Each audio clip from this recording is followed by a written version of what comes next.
Say, man, Diddy was back in court this afternoon for a pre-trial hearing, man. These folks is hell-bent on trying to make good on that March 5th, 2025 trial start date, man. And they was in there trying to get it together, man, making sure everybody got their ducks in a row, man. So basically what they was going to talk about today in this pre-trial hearing is making sure everybody on top of everything when it comes to the evidence, finding out what evidence has been turned over already, what evidence hasn't been turned over already, and getting a timeline on what when they're gonna turn the rest of the evidence in if either side don't got what they need, because they trying to make sure they got everything together, man. They trying to make sure they got all their ducks in a row, because they speeding fast. March is right around the corner, man. It was some chatter about a March start date for this trial, and it seemed like they trying to make sure they got everything together to make good on that March 5th 2025 trial date, man. Also,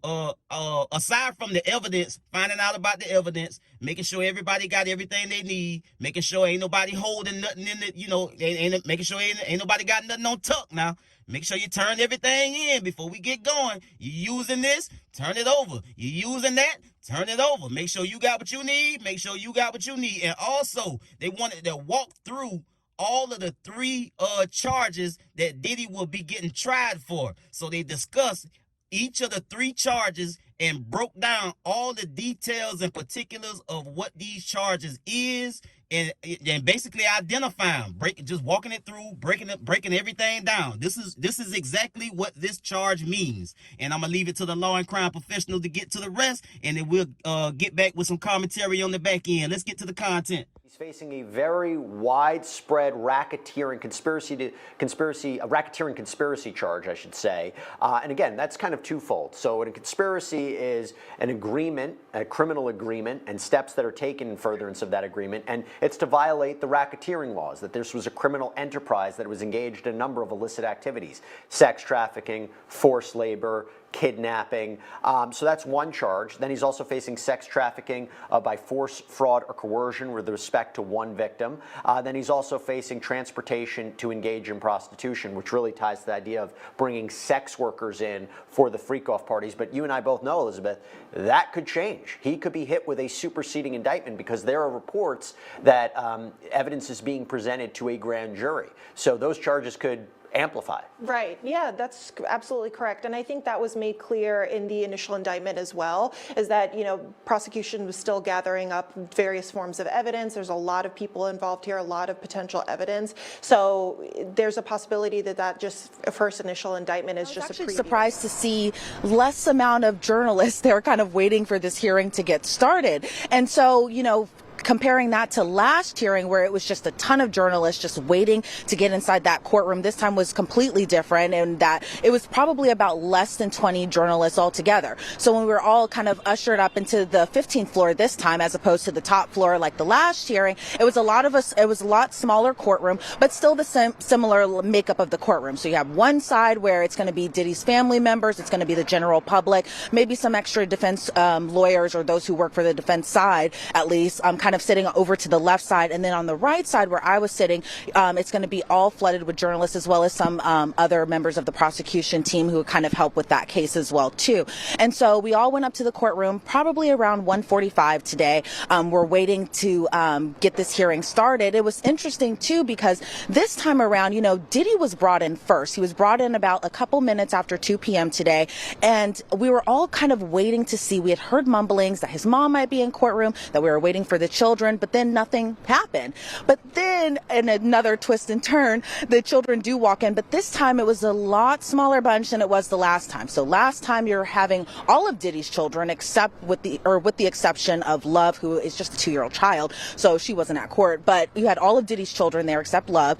But this time around, you just had Justine Combs and Christian Combs, meaning that there was no Quincy there today. Delilah and Jesse weren't there. Chance wasn't there, and the caretakers of his younger children who aren't of age just yet, they were not present inside the courtroom as well today. But his mom also wasn't in court today. So when Diddy came inside, it was still that standard issued MDC jumpsuit. He's wearing khaki.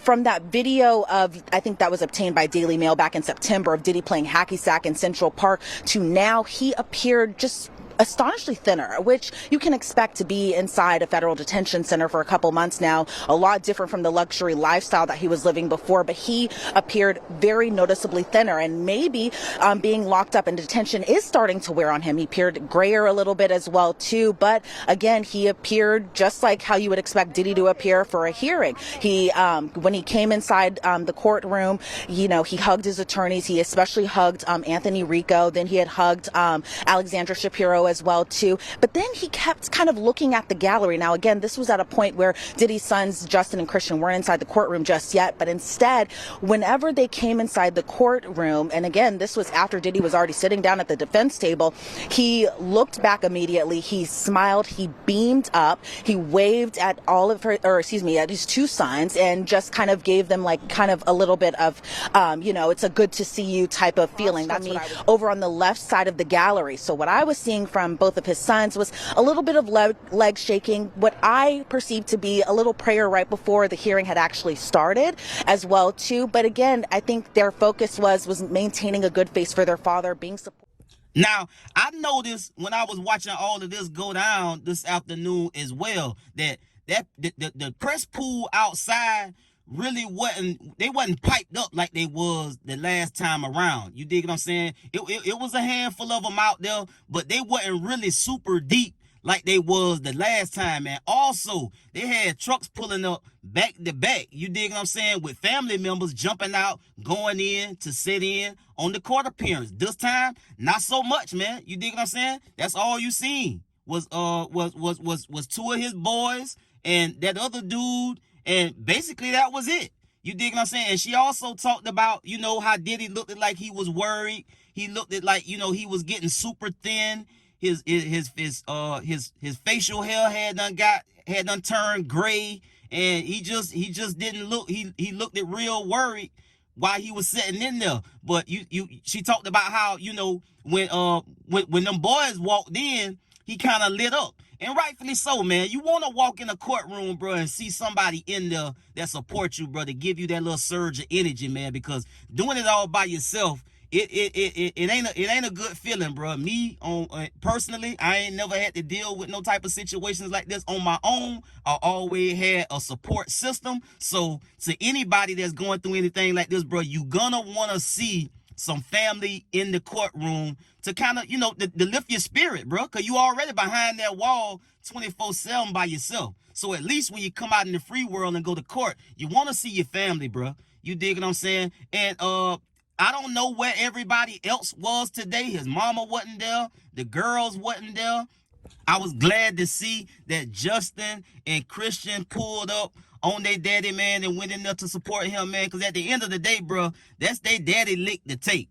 You dig what I'm saying? And he's provided a tremendous lifestyle for them, bro. And ain't nothing could be more important that you got going on than to show up for your daddy and be there for him in court, man. Regardless of what he got going on, bro, that man done took care of them folk, bro, and provided for them a luxury lifestyle that beyond their wildest dreams, bro, and put them in position for any and everything that they got going on. So I was glad to see he did have some type of support system for his mental health sake. You dig what I'm saying? The folk talking about how he done fell off. He looking gray. I mean, goddamn, the sketch artist grew up. The sketch is just looking crazier too this time around. They made him look like he was about 70, 80 in that joint. You dig what I'm saying, man? So they making the guy look bad, man. So I was glad to see that part. Also, I want to touch on, you know, how one of the attorneys was talking about the superseding indictment part of this whole situation.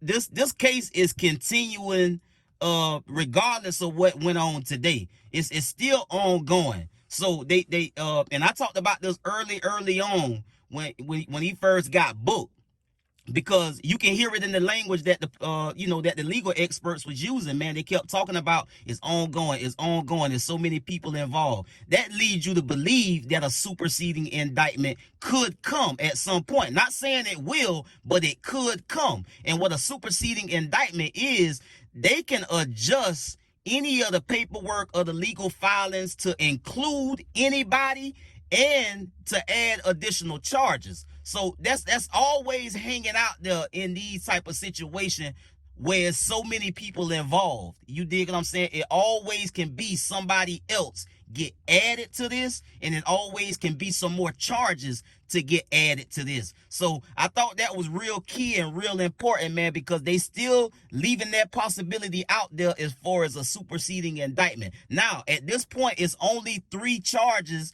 that he getting tried for, but they could, again, that's what a superseding indictment is for. They could add more charges, or they could add more people again. So at the end of the day, man, they trying to keep this thing, they trying to hold it in the road, and they trying to make sure they got everything together and they got everything situated, man, and they headed straight for that March 5th, 2025 trial date to get this thing crunk up and get started.